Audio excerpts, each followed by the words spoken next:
សម្រាប់អ្នកដែលចង់ចាប់ផ្ដើមការហាត់ប្រាណក៏ប៉ុន្តែមិនដឹងថាត្រូវចាប់ផ្ដើមដោយរបៀបណាដោយសារតែចិត្តអត់មានក្លឹបហាត់ប្រាណឬក៏មិនចូលចិត្តហាត់នៅក្នុងក្លឹបហាត់ប្រាណអត់មានគ្នា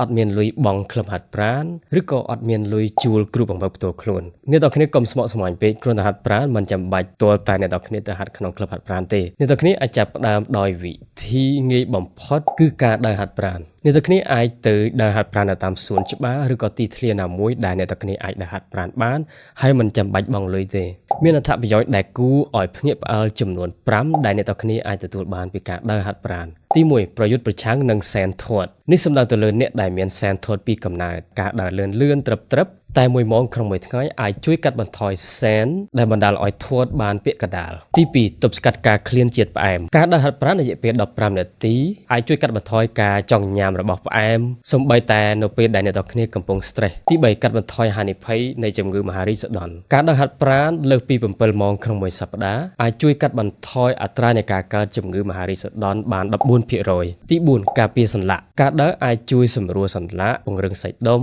កាត់បន្ថយការឈឺសន្លាក់ហើយនឹងជួយការពារសន្លាក់បានថែមទៀតផងទី5ពង្រឹងប្រព័ន្ធភាពស៊ាំគ្រាន់តែដើរហាត់ប្រាណ20នាទីក្នុងមួយសប្តាហ៍អាចជួយកាត់បន្ថយជំងឺផ្ដាសាយឬក៏ផ្ដាសាយតិចហើយឆាប់ជាវិញចឹងហើយមិនបាច់យល់លេសថាអត់មានលុយបង់ក្លឹបហាត់ប្រាណឬក៏អត់មានលុយបង់គ្រូបង្វឹកផ្ទាល់ខ្លួនទៀតទៅអ្នកទាំងគ្នាអាចចាប់ផ្ដើមការហាត់ប្រាណបានជាមួយនឹងការដើរអរគុណជួបគ្នាក្នុងវីដេអូក្រោយ